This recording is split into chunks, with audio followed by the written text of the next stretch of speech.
ፕሬዝዳንት ታዬ አስቀስላሴ፣ ክቡር የቀድሞ የኢፌዴሪ ፕሬዝዳንት ዶክተር ሙላቱ ተሾመ፣ ክቡር አፈጉባኤ ታገሰ ጫፎ፣ ክቡር አፈጉባኤ አገኘው ተሻገር፣ የጠቅላይ ፍርድ ቤት ፕሬዝዳንት ክቡር ቴዎድሮስ ምህረት፣ ክቡር ምክትል ጠቅላይ ሚኒስትር ተመስገን ጥሩነህ፣ ክቡር አቶ አደን ፋራህ የፓርቲያችን ምክትል ፕሬዝዳንት፣ ክቡር ፊልድ ማርሻል ብርሃኑ ጁላ እና የጦር መኮንኖች፣ የተከበራችሁ የሁሉም ክልል ርዕሳነ መስተዳድሮች፣ ሚኒስትሮች፣ የሃይማኖት አባቶች፣ በዚህ ስፍራ የተገኛችሁ ተጋባዦች በሙሉ ከሁሉ አስቀድሜ 2017 በብዙ ድል፣ በብዙ መከናወን፣ በብዙ ስኬት ላሸጋገረን በጠራ ሐሳቤ ላይ መጪውን ጊዜ በተስፋ እንድንጓዝ ለረዳን ፈጣሪያችን ምስጋና እንዳቀርብ ይፈቀድልኝ። በብዙ የተረዳን፣ በብዙ የታገዝን፣ ብዙ መከናወን ያየን ሰዎች ከስኬት በኋላ በምስጋና የሚገባውን ለፈጣሪ መስጠት እጅግ አስፈላጊ ልምምድ ስለሆነ እንደኔ ያለ እድለኛ ሰው ደጋግሞ ፈጣሪውን ሲያመሰግን እናንተም ብትተባበሩት አይከፋም።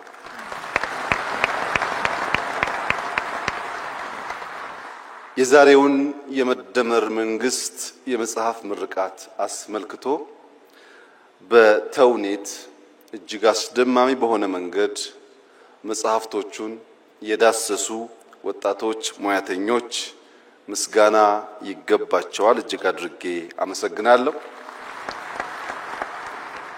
ታዳጊ ህፃናት በሰርከስ በውቁ እና ሀገር ወዳዱ ድምፃዊ ነዋይ ደበበ ታግዘው ላቀረቡልን ሰርከስ እሱንም እነሱንም ማመስገን እፈልጋለሁ። ዶክተር እዝራንም እንደዚሁ ማመስገን እፈልጋለሁ። ዶክተር ፍጹም፣ ዶክተር ዮሴፍ፣ አቶ ጌታቸው፣ አቶ ዘሪሁን እንዲሁም ዶክተር ዳኛቸው እጅግ አስደማሚ በሆነ መንገድ ስለመጽሐፉ ያላቸውን ምልከታ በግልጽ ቋንቋ እና እጅግ አስተማሪ በሆነ መንገድ ማቅረብ ስለቻሉ በግሌ እጅግ የተደመምኩ መሆኔን እየገለጽኩ እነሱንም ማመስገን እፈልጋለሁ።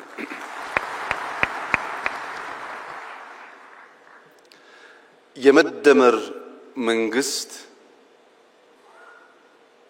ጊዜ ካለፈ በኋላ ዘመን ካለፈ በኋላ እንዲህና እንዲያነበርኮ ያሰብኩት ትውልድ ይፋረደኝ እሳቤ ይሄ ነበረ እንዳልከውን እንዳላሳካ አስቸገሩኝ እንጂ ለሚል ሰበብ ፍለጋ የተዘጋጀ መጽሐፍ ሳይሆን ጊዜ ሲዝን ተሰጥቶናል በግልጽ ምልከታና ሐሳቤ ሀገራችንን ብንሰራ ታሪክ ሰሪዎች እንጂ ዘካሪዎች አንሆንም በሚል ኢንቴንሽን የተዘጋጀ ሰነድ ነው። ይህ እንደ ኢትዮጵያ ላሉ ማደግ መለወጥ ለሚፈልጉ ሀገራት በሙሉ እጅግ አስፈላጊው ነገር ግን ረዘም ላለ ጊዜ ስለቆየን በበርካቶች ሐሳቡም በዝርዝር በመነገሩ ምክንያት ይህንን መጽሐፍ በአራት መዎች ሰብሰብ አድርጌ አጠር ባለ መንገድ የተፈለገውን ነገር ለመግለጽ እንድችል የናንተ ፍቃድ እና ይሁንታ ከሆነ የመደመር መንግስት ማጠንጠኛው አራት ነው። የመጀመሪያው መነሻ ነው። ምንድነው መነሻው ያላችሁ እንደሆነ አቶ ዘሪው እንዳሉት ቁጭት ነው። ኢትዮጵያ ለምን ድሃ ሆነች? ኢትዮጵያ ለምን ተረጂ ሆነች? ኢትዮጵያ ከማን ስለምታንስ ነው ከማን የምትረዳው የሚሉ የቁጭት ጥያቄዎችና ምክንያት ፍለጋ ነው። አሳማኝ ምክንያት ከተገኘለት ሊያጽናና ሊያስተኛ ይችላል። በቂ ምክንያት ካልተገኘ ግን ቁጭት ያንገበግባል፣ እንቅልፍ ይነሳል። ለምን ኢትዮጵያ ለምን ደህየች ሲባል በዓለም ላይ ብቸኛው ድሃ ሀገር ኢትዮጵያ ስለሆነች አይደለም። ብዙ ድሃ ሀገር ናችሁ ተብለው የተቀበሉ ሀገሮች አሉ። የኢትዮጵያ የሚያንገበግበው ምድረ ቀደምት መሆኗን እኛ ብቻ ሳንሆን ዓለም የሚያምን የሚጨበት ታሪክ ያላት ሀገር መሆኗ፣ ምድረ ቀደምት መሆኗ፣ ረቂቅ መሆኗ፣ ግዙፍ መሆኗ፣ በርካታ ህዝብ ያላት ወጣት ህዝቦች ያላት ሀገር መሆኗ፣ ጀግኖች ደፋሮች ለህይወታቸው የማይሳሱ በረጅም ጊዜ ውስጥ ቢለካ ጀግነታቸው ያልነጠፈ ህዝቦች መኖሪያ መሆኗ፣ ኢትዮጵያን የመሰለ ለፈጣሪ የቀረበ አኩሪ ታሪክ ያለው የነጻነት ገድል ያለው ብዙ ህዝብ በተፈጥሮ የታደለ በኪነ ህንጻ በባህል በታሪክ ምንም የሚያሳፍር ነገር የሌለው ህዝብ እንዴት ድሃ ሆነ? እንዴትስ ለማኝ ሆነ ብሎ መጠየቅ ያስፈልጋል። ኢትዮጵያውያን እርሻን እንደጀመሩ ይነገራል። ምድረ ቀደምት ስለሆኑ እርሻን ጀምረን ብረት ቀጥቅጠን ማረሻ ሰርተን አርሰን አጭደን መብላት የጀመርንና ያስጀመርን ህዝቦች እንዴት እዚያው ተቸክለን ቆመን ምግብ ለኛ እንቆቅልሽ ሆነብን? ኢትዮጵያውያን በሸማ ልብስ ባህላዊ በሆነ መንገድ ልብሳቸውን በመስራት በታሪክ ብቻ ሳይሆን ዛሬም ሁላችሁም እንደምታውቁት በሽመና የሚታወቅ ባህል ያለው ሀገር ነው ኢትዮጵያ። ሸምነን መልበስ የቻልን ሽመናን ያስተማርን ኢትዮጵያውያን እንዴት ልብሳችንን ማምረት አቅቶን ልብስ ከውጭ የምንሸምት ሆን? በባህል መድኃኒት በሁላችሁም ቤት ጓዳ እንደሚታወቀው ለብዙ ችግሮች መድኃኒት ቅጠል በበጠስ መቀመም መፈወስ የሚችል ታሪክና ባህል ያላት ኢትዮጵያ እንዴት መድኃኒት ማምረት ተሳናት? ምንም እንጥፍጣፊ እርሾ ባይኖር ብንደህይ ባልገረመ ነበር። ግን ልምዱ ታሪኩ አስቻይ ሁኔታ እያለ እንዴት ደሃውን በዓለም ላይ ከፍተኛ የወርቅ ሪዘርቭ ያከማቹ ሀገራት ወርቅ በማምረት አይታወቁም። እነሱ ከኛ ጥቂቱን ወርቅ ገዝተው ሼልፍ ላይ በማስቀመጥ ሀብታም ተባሉ። እኛ የበዛውን ወርቅ በከርሰ ምድር በማስቀመጥ ደሃ ተባል። እኛ ጋር ያለው ወርቅ እነሱ ጋር ካለው ወርቅ ይበልጣል። ያስቀመጥንበት ቦታ ብቻ ነው የሚለያየው። ያ ያስቀመጥንበት ቦታ ደሃ የሚያስብል ከሆነ የቦታ ለውጥ ለማምጣት ኢማጂኔሽን ፓወር ያስፈልጋል ማለት ነው። የተሰጠንን ደህንነት መቀበል ብቻ ሳይሆን የቦታ ለውጥ አድርጎ መስተካከል ያስፈልጋል እና አንደኛው ወደ ኋላ የሚያስጉዘው ቁጭት ነው። ሁለተኛው ቅናት ነው። የመንፈስ ቅናት። ሌሎች እንዴት ዘመኑ? እንንትና ወርቅ የላቸው፣ የሚታረስ መሬት የላቸው፣ ከኛ የላቀ ፖፑሌሽን የላቸው። ከኛ በምን ልቀው እነሱ ዘመኑ? እኛስ በምን አንሰን ደህይተን ቀረን? የሚል ቅናት። ለዚህ መነሾ የኋልዮሽ የመደመር መንግስት ሲጓዝ ስብራቱ የትገጠመን የትጋነው ያለፉን የትጋነው ስናንቀላፋ እነሱ የቀደሙን እኛ የቀረነው ብሎ የታለፍንበትን ዘመናት ወደ ኋላ ለመፈተሽ ይሞክራል። በዚህ መነሾ ውስጥና የኋልዮሽ ጉዞ የመደመር መንግስት የተገነዘባቸው አንኳር እሳቤዎች አንደኛ የተዛቡ ጥያቄዎች ናቸው። በትክክል አለመጠየቅ ትክክለኛ ምላሽ እንዳናገኝ ስለሚያደርገን። ሁለተኛ ለተዛባው ጥያቄ አፍራሽ የለውጥ ሂደት መከተላችን። ጥያቄያችን ስሁት ነው፣ ለዚያ የምንሰጠው ምላሽ ደግሞ አፍራሽ ነው። የኛ ብቃት የኛ የለውጥ አራማጅነት የሚለካው ትናንትናን በመናድ ትናንትናን በማፍረስ እንጂ የጎደለ ሞልተን የላቀ የተሻለ አሸጋግሮ በመስጠት አልነበረም። የመደመር መንግስት ያልተሄደበትን መንገድ መጓዝ ይመርጣል። ይህን ለማሳየት መነሾውን ለመገንዘብ ህዳሴና ሱዳን በቂ አስተማሪ ምሳሌ መሆን ይችላሉ። ሱዳን እኛ ስንለወጥ ሰላማዊ ሀገር ነበር። ከኛ ለውጥ በኋላ የሱዳን ለውጥ እኛ ለማገዝ እንደሞከርነው ከሞላ ጎደል ሰላማዊ ነበር። ነገር ግን የተዛባ ጥያቄ ሲነሳና ምላሹ ማፍረስ ሲሆን ዛሬ ሱዳን ቀድሞ በልጆቿ የገነባችውን የካርቱም ኢንተርናሽናል ኤርፖርት እንዳልነበር አድርጋዋለች። 10 ሚሊዮን ገደማ የሚጠጋ ህዝብ የሚኖርበት የካርቱም ከተማ ያን ህዝብ መሸከም የማይችል ከተማ ሆኗል። ለምን? የተከተሉት የመረጡት መንገድ አፍራሽነት። እኛ ደግሞ እጅግ የገዘፈ በገንዘብም በሐሳብም በአሰራርም የሚገስፈውን ህዳሴ ከነስብራቱ ነበር የተቀበልነው።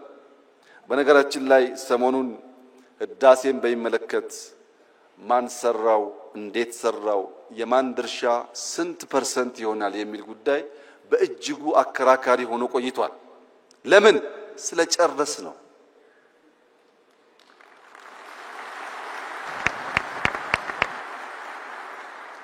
ያለቀ ነገር ፍሬ ባለቤቱ ስለሚበዛ እንጂ አሳበን ብንተው ኖሮ አይነንትና አበላሹት ይባላል እንጂ አንድም ሰው አይጠጋጋም ነበር። አሁንስ ተሳክቷል። ስኬት ባለቤቷ ብዙ ነው። ብዙዎች ይፈልጓታል፣ ይሻሙባታል። የመደመር መንግስት በእንዲህ ባለው ጊዜ የሚመርጠው መንገድ ተሳክቷል። የስኬት ባለቤት እናንተ ሁኑ ነው። ለስኬት ለመሻማት ጊዜ የለውም የመደመር መንግስት። ማሳካት ስለሆነ ግቡ። ሲያሳካም ብቻዬን ማሳካት እችላለሁ ብሎ መደመር አያምንም። የብቸኝነት ጉድለት ስላለ ኢትዮጵያውያን በሚችሉት ሁሉ ተደምረው ያሳኩት የመላ የኢትዮጵያውያን ገድልና ድል እንጂ የአንድ መንግስት፣ የአንድ ሰው፣ የአንድ ግለሰብ አይደለም። ለዚህ ነው ሐውልቱ ላይ መላ ኢትዮጵያን በሚወክል መልኩ የብዙዎቹን ምስለ ቅርጽ የያዘ ሐውልት መገንባት ያስፈለገበት ምክንያት ህዳሴ የመላ ኢትዮጵያውያን ብቻ ሳይሆን የኢትዮጵያ ወዳጆችም ጭምር የኩራት ምንጭ ስለሆነ ሽሚያው የወለደው ድል ስለሆነ አሳክተን በድል ላይ መሻማት የተሻለ ስለሆነ አሳበን ከመተው የነበረውን ጭቅጭቅ ድምዳሜ እንዲያገኝ እኔ በግሌ ህዳሴን በሚመለከት ከመላው ኢትዮጵያውያን አንፃር የነበረኝ ሚና ኢሚንት እና በጣም ትንሹ ስለሆነ አትጨቃጨቁ፣ ድሉ የእናንተ ነው፣ ህዳሴ ግን የጋራችን ነው ማለት እወዳለሁ። አንደኛው የመጀመሪያው መነሻ ነው። ይሄንን የመደመር መንግስት የኋልዮሽ ተጉዞ ከዳሰሰ በኋላ መዳረሻውን ደግሞ ይተልማል። ደህንነትን መጸየፍ ብቻ ሳይሆን ብልጽግናን ይመኛል። እዚህ ጋር ያለው ዋናው ቁልፍ ጉዳይ መዳረሻችን ላይ ምኞት ነው ወይስ ፍላጎት ነው ያለው? ባዶ ምኞት ከሆነ፣ ትጋት የሌለበት ምኞት ከሆነ፣ በንድፍ ያልታገዘ በተቋም ያልታገዘ ምኞት ከሆነ ምኞት ደግነቱ ቦግልም ነው። ዛሬ እንመኛለን፣ ነገ እንረሳለን። የመደመር መንግስት ከምኞት ይሻገራል፣ ፍላጎት ነው። በግልጽ ራዕይ የነጠረ መቼ ምን ብናሳካ የት ልንደርስ እንደምንችል የሚያመላክት የኢትዮጵያን ሁለንተናዊ ብልጽግና የሚፈልግ ብቻ ሳይሆን እንደሚቻል የሚያምን ነው። ይህ ፍላጎት የመፈጸም ብቃት እንዳለን ሳያረጋግጥ አይነሳም። በዚህ ጽሑፍ ላይ ቀደም ሲል ሪቪው ያደረጉ ወንድሞቼ እንዳነሱት ዕውቀት በሁለት መንገድ ሊገኝ ይችላል። አንደኛው በኢንፎርሜሽን በመስማት በማንበብ በመጠየቅ ዕውቀት ሊገኝ ይችላል። ሁለተኛው የዕውቀት ማግኛ መንገድ ግን የተግባር ልምምድ ነው። የዚህ መጽሐፍ ውጤት ከሰማነው ካነበብነው ብቻ ሳይሆን በተግባር ስንሞክር ካየነው ውጣ ውረድም ጭምር ስለሆነ ብዙዎች የሚማሩበት የሚያሳድጉት የበለጸገች ኢትዮጵያ ለማየት የሚተጉበት እንደሚሆን ጥርጥር የለውም። የመፈጸም ብቃታችንን በብዙ መንገድ አይተናል።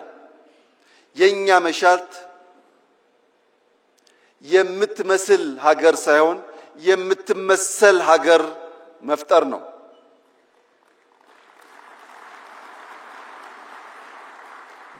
ለመምሰል ሞክረናል ብዙ ጊዜ አልተሳካም አሁን በእኛ መልክ በእኛ ሐሳቤ በእኛ ባህል ልክ ተቀርጾ በምሳሌነት የሚወሰድ ሀገር መገንባት እንፈልጋለን ይህ ደግሞ ይቻላል ብሎ የመደመር መንግስት በጽኑ ያምናል ለምሳሌ አረንጓዴ አሻራ በጥቁር ህዝቦች ታሪክ እስከ ዛሬ ድረስ ማንም ያልሞከረው ነው 48 ቢሊዮን ችግኝ ይህ የምንመስለው ሳይሆን የምንመሰልበት ሆኖ በታሪክ ማህደር የሚቀመጥ ይሆናል እያንዳንዱ የጥቁር ዘር እንደሚችል እንደሚያስብ እንደሚቀናጅ ተሰናስሎም ትልቁን ነገር ማሳካት እንደሚችል አንድ ማሳያ ተደርጎ ሊወሰድ ይችላል ሁለተኛ ቅድም ያነሳው ህዳሴ በትውልዶች መካከል ሳይቆም በገንዘብ እጥረት ሳይቆም በኮሮና ሳይቆም በጦርነት ሳይቆም ኢትዮጵያውያን ያላቸውን ቁጭት በዚህ ልክ መግለጥ ከቻሉ የትኛውም የጥቁር ዘር ትልቅ ነገር አስቦ ሳይለምን ሳይበደር ሳይለቃ ሊከውን እንደሚችል የሚያረጋግጥ ሁለተኛ ምሳሌ ነው ቅድም ወንድሜ ጌታቸው እንዳነሳው አዲስ አበባን በሚመለከት እየመጣ ያለው ለውጥ ምንም ጥርጣሬ አይግባችሁ በጥቂት አመታት ውስጥ በድፍን አፍሪካ ምሳሌ ተደርጎ ይወሰዳል ምክንያቱም በራስ አቅም በራስ ገንዘብ ባጠረ ጊዜ ከመቆሸሽ ከጨለማ ለምምድ የወጣን ከተማ ለዜጎች ምቹ አድርጎ መስራት እንደሚቻል በተግባር ያሳየንበት አንዱ ስራ ስለሆነ ለብዙዎች ማስተማሪያ እንደሚሆን ጥርጥር የለውም እግረ መንገድ የጌታቸውን ኮንሰርን ለመጋራት ምንም ነገር በቤታችን ጀምረን ቤታችን ላይ ማብቃት የለበትም የኛ ሞቶ ያኔ ጌታቸው ወጣ ብሎ ነው እንጂ ከቢሮ እስከ ከተማ ከከተማ እስከ ሀገር ይል ነበር ቢሮአችን ግቢያችን ሰፈራችን ከዛም አዲስ አበባችን ያልነው ነገር ግን ዛሬ የኛ ስተት ሆኖ ይሆናል እንጂ ወንድሜ ጌታቸው ቢሾፍቱ አዳማ አርሲ ነገሌ ሐዋሳ አርባ ምንጭ ሶዶ ጅማ ብትሄድ ደቡብ ምዕራብ በዚህ እንቅስቃሴ ውስጥ በራሳቸው ልክ ሲንደፋደፉ ታያለ ወደ ምስራቅ ብትሄድ ሐረር ድሬዳዋ ጅጅጋ በሚያስደንቅ ፍጥነት ራሳቸውን እየለወጡ ይገኛሉ እኔ ከጌታቸው ጋር የምጋራው የብዙዎቻችን እምነት እንዲሆን ምፈልገው መንግስታትን የሚገለው ሰልፍ ግራቲፊኬሽን ነው አዲስ አበባ ላይ 1% ለውጥ አመጣን ብለን እምንመጻደቅ ከሆነ አናድግም እምናድገው በቁጭታችን ልክ ስንተጋ ነው መልካም ጅማሮ ጀምረናል ማንንም ቢያምንም ባያምንም አስደናቂ ጅማሮ ጀምረናል ግን ጅማሮ ነው ጅማሮ ምን ይፈልጋል ኮንቲኒቲ ይፈልጋል ልክ እንደመደመር ሳይቆራረጥ መከወን አለበት ያንን ካደረግን ድፍን ኢትዮጵያ የውበት የለውጥ የዘመናዊነት ምሳሌ ተደርጋ መጠቀስ ትችላለች ሌላው ሪቨርሳይድ ነው ቅድም ዶክተር ዳኛቸው ከተፈጥሮ ጋር አያይዞ የኢትዮጵያን ወንዞች አጠቃቀምና ብልሽት ገልጿል የአዲስ አበባ የሪቨርሳይድ ፕሮጀክት ወይም የአርባ ምንጭ የሪቨርሳይድ ፕሮጀክት ካለምንም ጥርጥር ለብዙ ሀገራት ምሳሌ መሆን ይችላል እጅግ አኩሪ ጅማሮ ነው ያለው ይህንን ጅማሮ በማስፋት ለመላው ጥቁር ህዝብ ምሳሌ የሚሆን ስራ ለካ ይቻላል የሚል ሐሳቤ ማስተጋባት ከአዲስ አበባ ይቻላል በስንዴ ላይ የነበረው ዘመቻና የተገኘው ውጤትም እንደዚሁ ሊገለጽ የሚችል ነው ስለዚህ እኛ ኢትዮጵያውያን ከተደመርን በጋራ ለመስራት ከወሰን እንችላለን የሚለውን ነገር ለማየትና መዳረሻችን የሚያጓጓ ነው። አያስተኛም። የኢትዮጵያን ብልጽግና ማየት፣ የማትረዳ ኢትዮጵያን ማየት፣ ውብ ኢትዮጵያን ማየት እንቅልፍ የሚነሳ ጉዳይ ነው። ይህ ጉጉት፣ ይህ ፍላጎት በታሪክ ካየነው ስብራት ወደ ምንፈልገው ራዕይ ለመድረስ እንዲሁ በዝላይ ብቻ ሳይሆን መንገዱን በትክክል መቀየስ ይፈልጋል። ሶስተኛው መንገዱ ነው። እንዴት ብንጓዝ ነው ያን የሚያጓጓ ራዕይ ልናሳካ የምንችለው? አንደኛ ከውስጥ ወደ ውጭ በማየት ነው። የኢትዮጵያ ክርስትና፣ የኢትዮጵያ እስልምና ለዓለም የሚያስተምረው ትርፍ ዕውቀት ያለው እንጂ ከዓለም የሚናፍቅ ሊሆን አይችልም። ምክንያቱም ክርስትና ተጀምሮ በ30 ዓመቱ ገደማ ነው ኢትዮጵያ የገባው። እስልምና ተጀምሮ በተጀመረበት አገር ሳይስፋፋ ነው ኢትዮጵያ የገባው። 1000 ዓመት የደለበ ዕውቀት ያላት ኢትዮጵያ ለማስተማር እንጂ ከሌሎች ለመማር የምትጓጓ መሆን የለባትም። ከውስጥ ወደ ውጭ ማየት አለብን። ከውጭስ መማር አለብን። ያለፉን፣ የቀደሙን፣ የሰለጠኑ፣ የፈጠሩ ሀገራት አሉ። መማር አለብን። መቅዳት የለብንም። መማር ነው ያለብን። ከነሱ ስንማር የኛን መርምረን አሰናስለን ግልጥ ያለ ሐሳብ መያዝ ስንችል የአቅምና የአቋም ድማሮን ስንፈጥር ኢትዮጵያ ውስጥ የአቅምና የአቋም ድማሮ ከፈጠርን ተአምር መስራት እንችላለን።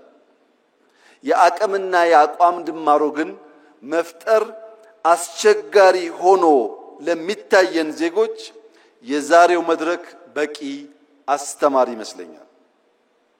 አብይና ዘሪሁን፣ አብይና ጌታቸው፣ አብይና ፈላስፋው ዳኛቸው ስለ ሀገራቸው ጉዳይ በአንድ ቦታ የሚቀራረብ ቋንቋ መነጋገር የሚችሉ ከሆነ ከነዚህ ሰዎች የተለየ ክሪቲክ፣ ከነዚህ ሰዎች የተለየ ሐሳብ የሚያንሸራሽር እምብዛም የለም። ዳኛቸው ማለት እድሜ ልኩን በመተቸት፣ በመቃረን፣ ሐሳብ በማመንጨት፣ በመጠየቅ የራሱን ስራ እስኪሰዋ ድረስ ተጋድሎ ያደረገ፣ ከቤተሰብ እስኪቃረን ድረስ ተጋድሎ ያደረገ የረጅም ዘመን የበቃ ምሁር ነው። ዘሪሁን በኢህአዴግ በመጀመሪያ ወራት ከዩኒቨርሲቲው ከተባረሩ ምሁራን መካከል አንዱ ነው። በዚሁ ስራው ኢህአዴግ ውስጥም ደጋፊ ተቺ ነበር፣ በእኛ ጊዜም ተቺ ነበር። ለመተቸት ሐሳብ ለመመንዘር ችግር ያለባቸው ሰዎች አይደሉም። የጌታቸው መናገር አያስፈልግም ብዬ ከነዚህ ሰዎች የተሻለ የደረጃ ሐሳብ ይዞ በኢትዮጵያ ናሽናል ኢንትረስት ላይ የሚታገል ብዙ ሰው አላየውም። ለሁላችንም ኢትዮጵያ ትበቃለች። ምን ደመረው በአንድ ጭንቅላት ለማሰብ አይደለም፣ ስለ አንድ ሀገር ለማሰብ ነው የምንደመረው። በአንድ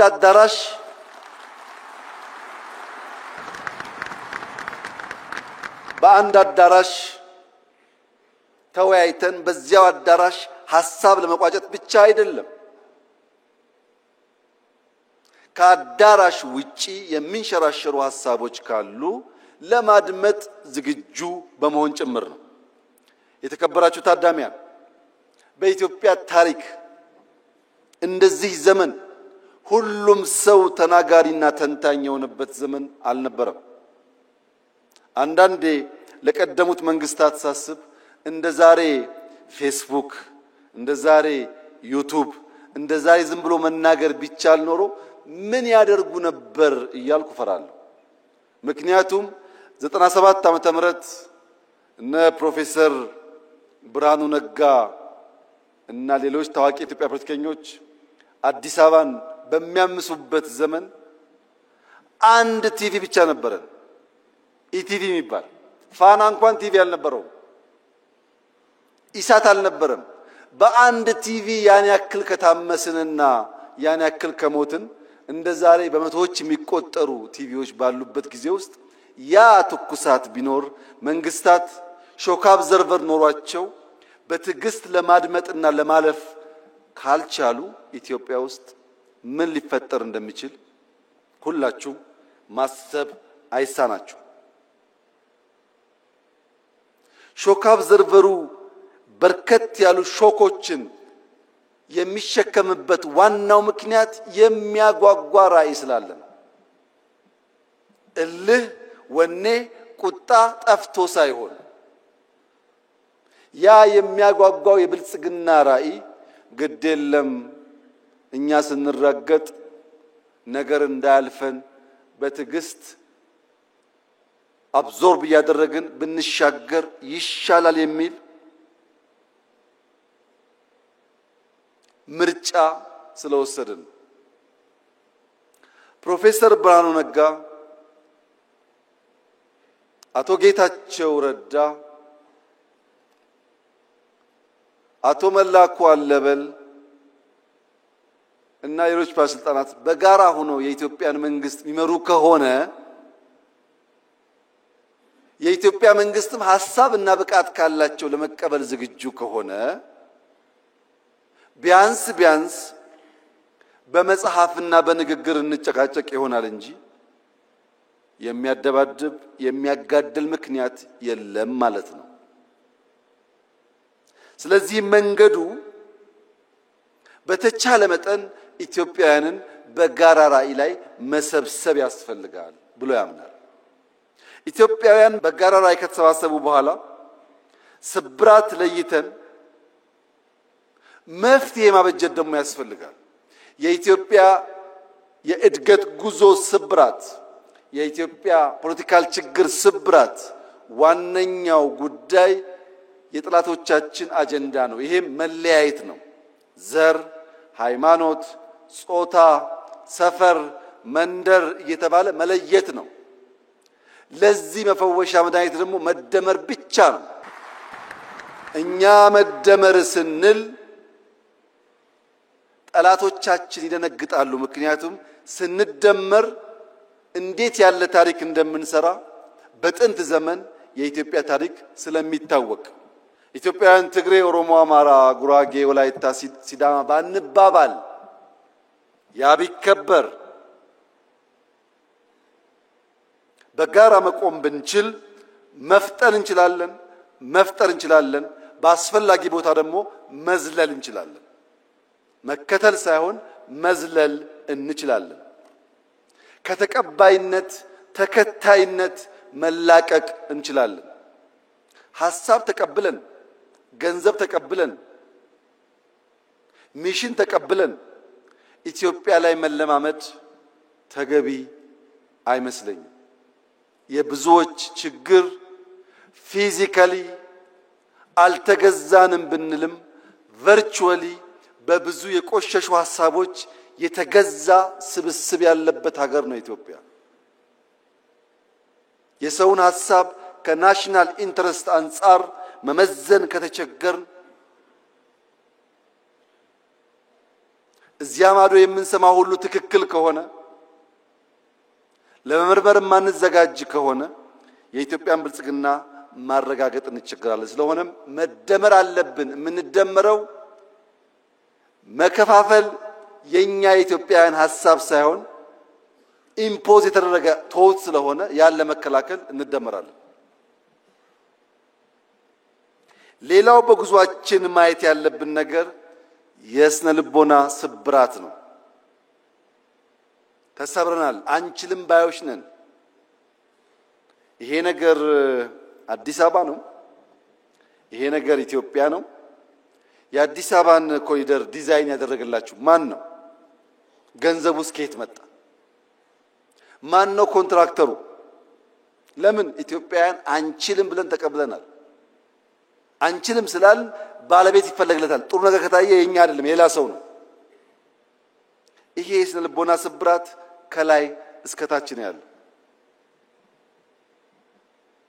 ወንድምና እህቶቼ እንችላለን። የምንችለው በጠራ ሐሳቤ ከግል ፍላጎት ባሻገር ለወል መሻት የምንተጋ ከሆነ ነው። እንኳን ዛሬ በ21ኛው ክፍለ ዘመን የዛሬ 155 ዓመት ገደማ ህልም ያላቸው ሰዎች በምዕራብና በምስራቅ መካከል ያለን ጋሬጣ ያለን ተራራ ያለን መሰናክል አፍርሰው ድልድይ ለማድረግ ወሰኑ።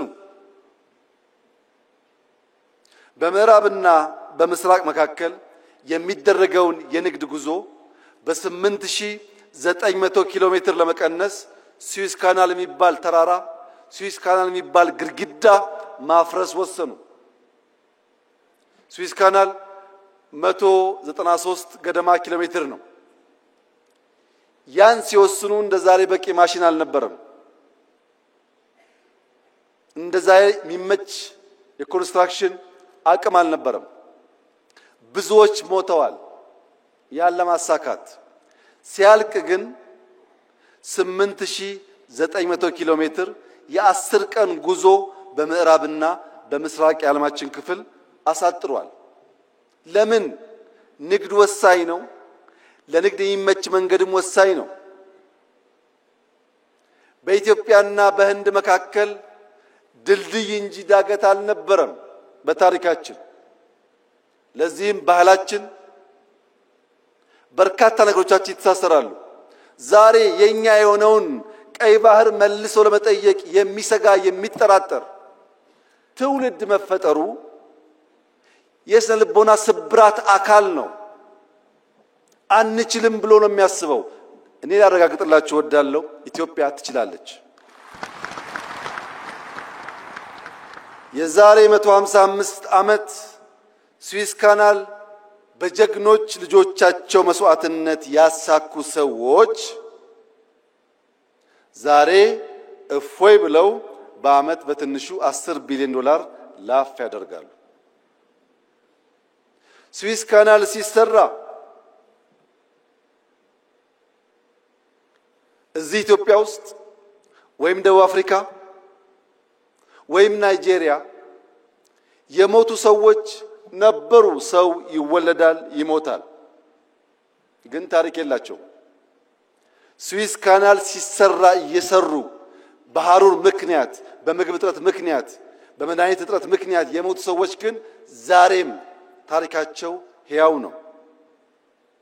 ከእና ከናንተ መካከል የማይሞት ኢተርናል ላይፍ የሚጎናጸፍ አንድ ሰው የለም። እኔም እናንተም ሟቾች ነን።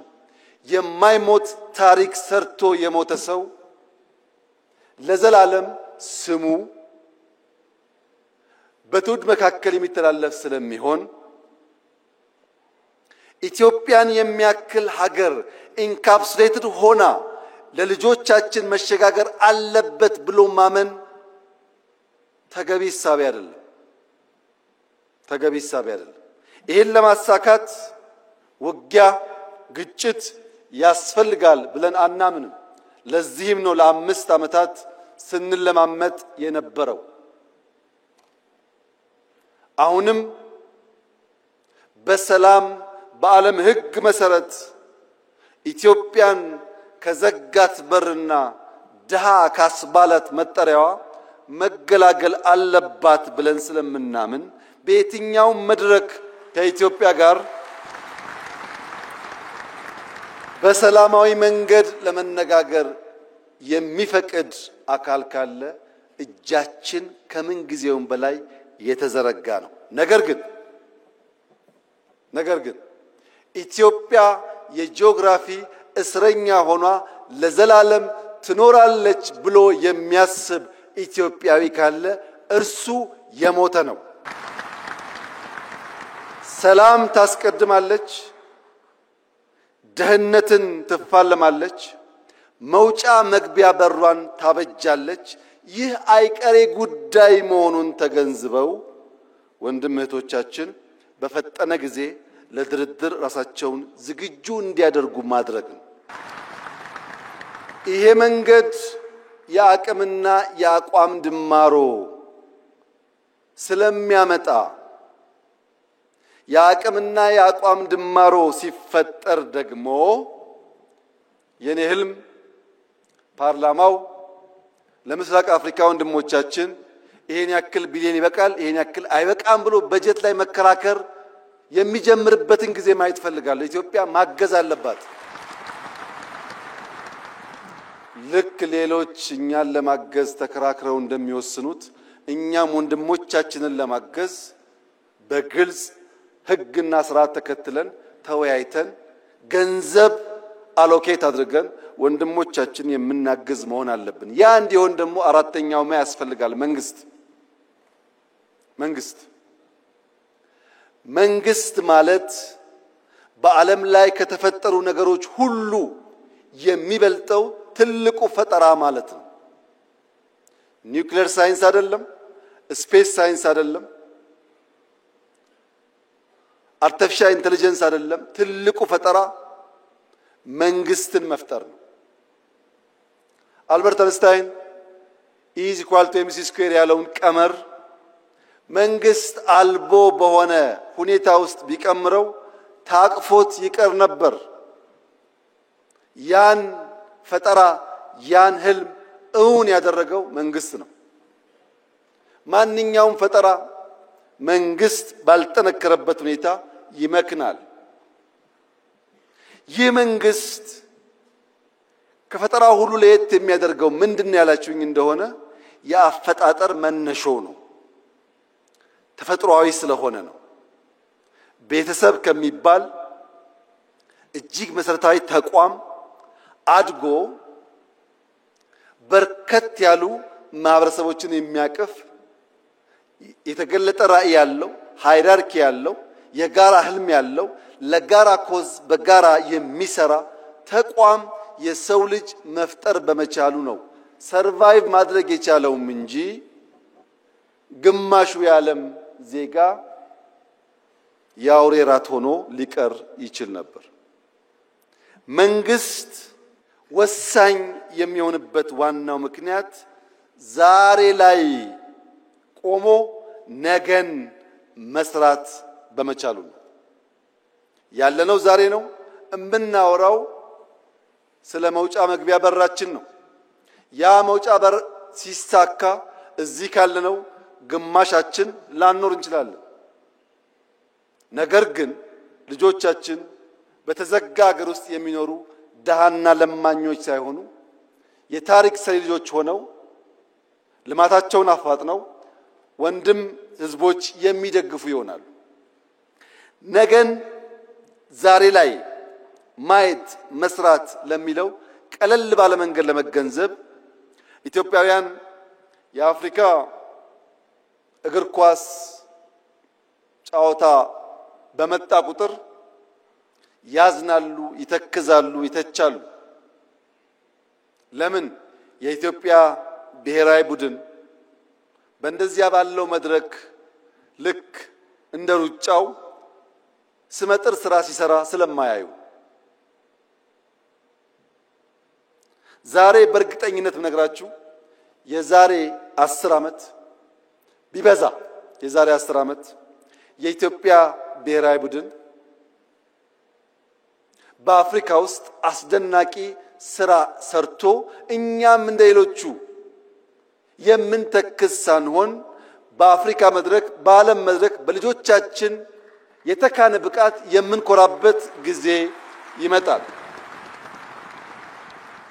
ይሄ ምኞት አይደለም፣ በስራ የተገለጠ ነው። አዲስ አበባ ላይ ከ100 በላይ ጥቃቅን ስታዲየሞች ገንብተናል።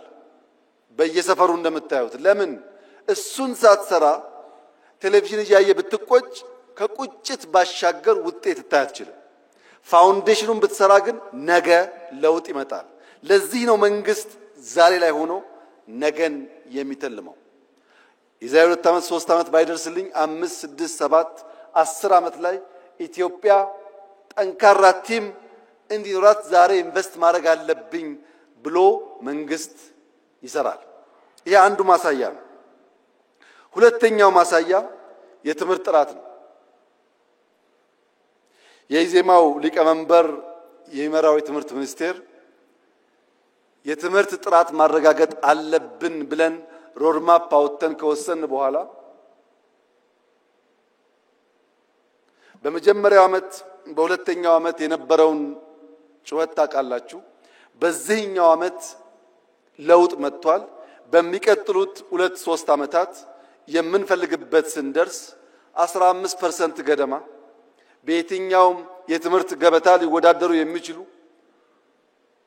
ብቃት ያላቸው ኢትዮጵያውያን ከፈጠር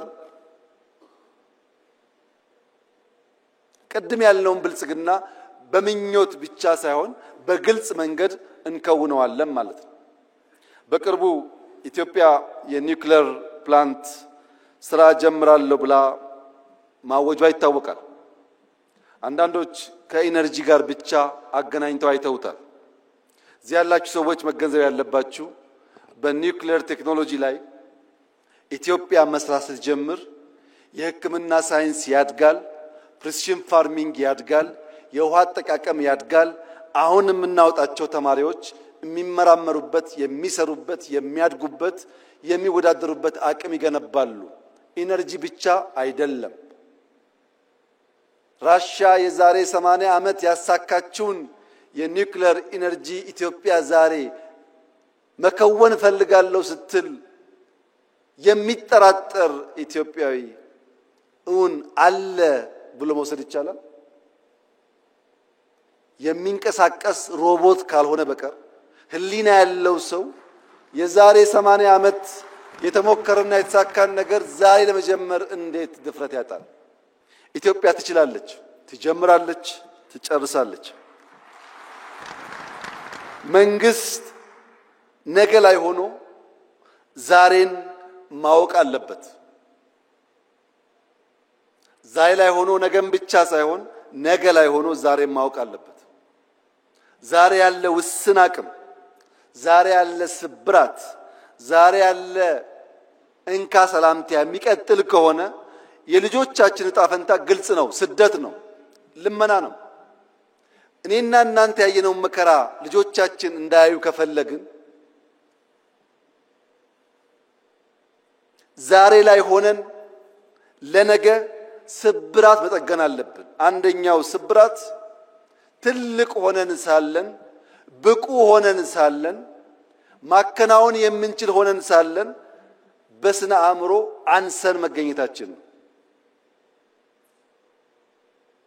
ይህ ስብራት መጠገን አለበት። ይህ ትውልድ መሰረት መጣል አለበት።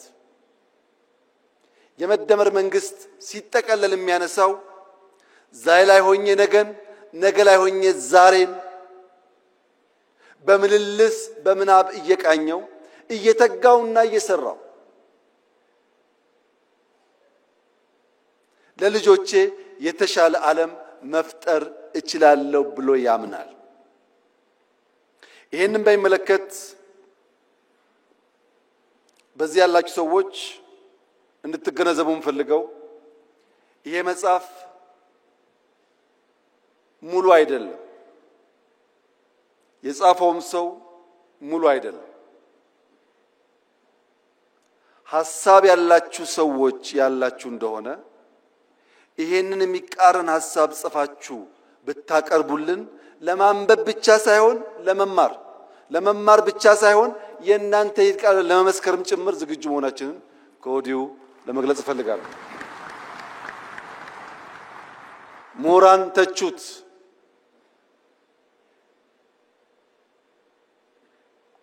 በተቃረነ መንገድ ሐሳብ ማፍለቅ የሚችሉ ሰዎችም አፍልቁ። ነገር ግን ሐሳብ አልቦ በሆነ መንገድ እንዴትና መቼ ተጻፈ ብላችሁ የምትቸገሩ ሰዎች ቢያንስ ያልነውን እንደምንፈጽም፣ የጀመርነውን እንደምንጨርስ፣ የምንናገረው እንደምንጽፍ፣ የምንጽፈው እንደምንኖር ኢትዮጵያውያን ስለሚገነዘቡ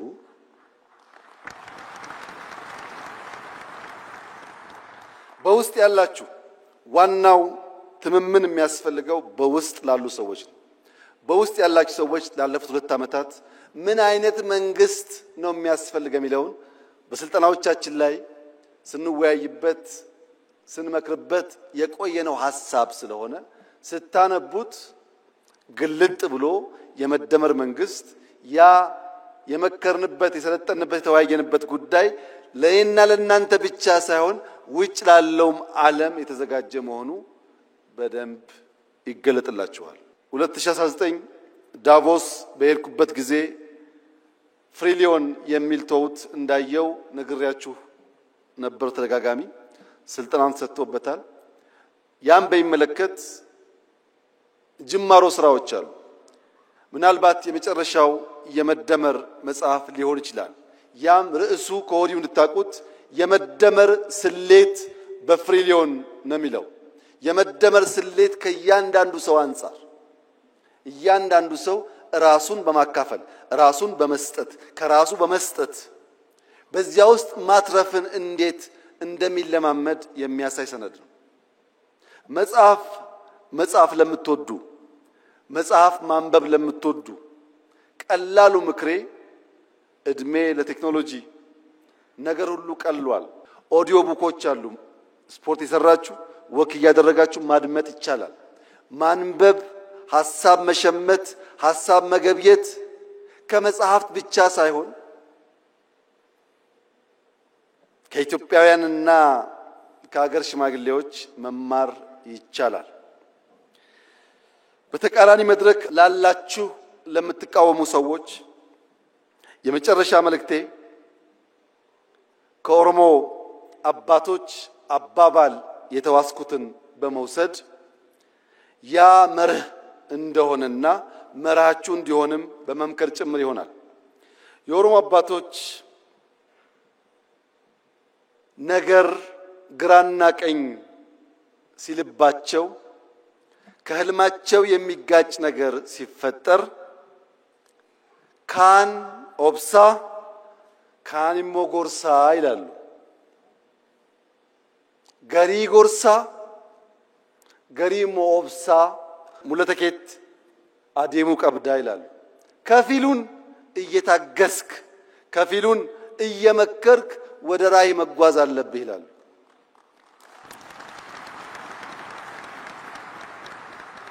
ካን ጎርሳ ካን ኦብሳ ለኔም ለእናንተም ይሰራል። ህልም ካላችሁ ወደ ህልማችሁ መዘርጋት የምትፈልጉ ከሆነ ካን ኦብሳ ካን ጎርሳ ጉዞ ግን ወደፊት መሆን አለበት። እጅግ አድርጌ አመሰግናለሁ።